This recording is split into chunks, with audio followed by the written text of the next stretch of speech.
On the topic of if we don't do it, someone else will.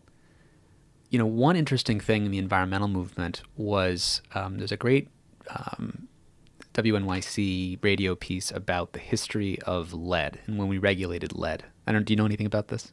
Yeah, I do. Yeah. Yeah. I'm curious this matches up with your experience. My understanding is that obviously lead was this sort of miracle thing. We put it in paint, we put it in gas. It was great. And then the way we figured out that we should regulate lead out of our sort of infused product supply is by proving there's a guy who proved that it dropped kids' IQ by 4 points for every, I think, microgram per deciliter, I think. So in other words, for the amount of, if you had a microgram of lead per deciliter of either, I'm guessing air, it would drop the IQ of kids by 4 points. And they measured this by actually doing a sample on their teeth or something, because lead shows up in your bones, I think. And they proved that if the IQ points dropped by 4 points, it would lower future wage earning potential of those kids, which would then lower the GDP of the country, because it would be shifting the IQ of the entire country down by 4 points, if not more, based on how much lead is in the environment. If you zoom out and say, is social media... Now, let's replace the word IQ, which is also a rot term because there's like a whole bunch of views about how that's designed in certain ways and not others and measuring intelligence. Let's replace IQ with problem-solving capacity. What is your problem-solving capacity, which is actually how they talk about it in this radio episode. And imagine that we have a societal IQ or a societal problem-solving capacity. The U.S. has a societal IQ. Russia has a societal IQ. Germany has a societal IQ. How good is a country at solving its problems? Now imagine that what does social media do to our societal IQ? Well, it distorts our ideas. It gives us a bunch of false narratives. It fills us with misinformation and makes nonsense. it impossible to agree with each other. Right. And in a democracy, if you don't agree with each other and you can't even do compromise, you have to recognize that politics is invented to avoid warfare, right? Right. So we have compromise and understanding so that we don't physically are violent with each other. We have compromise and conversation.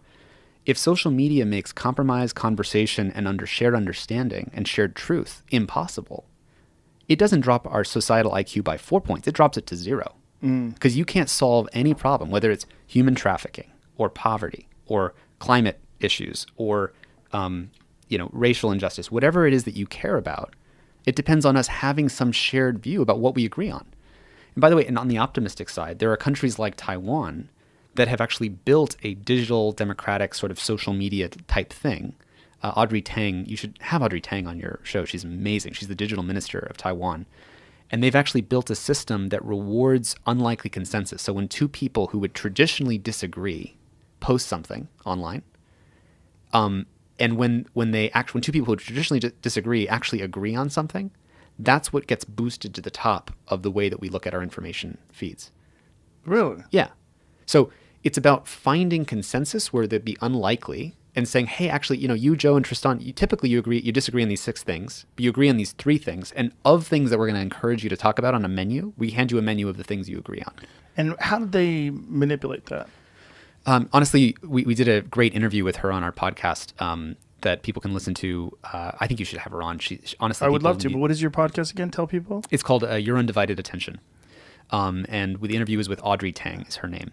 Okay. And I think this is one model of how do you have sort of digital media bolted onto the top of a democracy and have it work better, as opposed to it just degrades into kind of nonsense and polarization and inability to agree.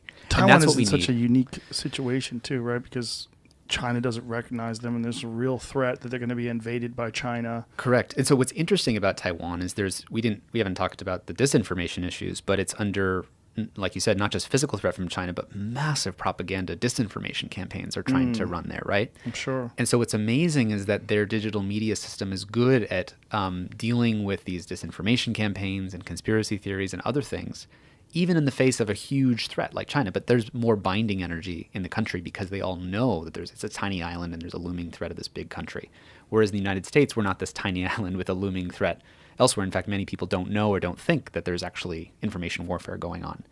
I actually think it's really important to point out to people that this social media is one of our biggest national security risks, because while we're obsessed with protecting our physical borders and building walls and, spending $1 trillion redoing the nuclear fleet, we left the digital border wide open. Like if Russia or China try to fly a plane into the United States, our Pentagon and billions of dollars of defense infrastructure from Raytheon and Boeing or whatever will shoot that thing down, and it doesn't get in.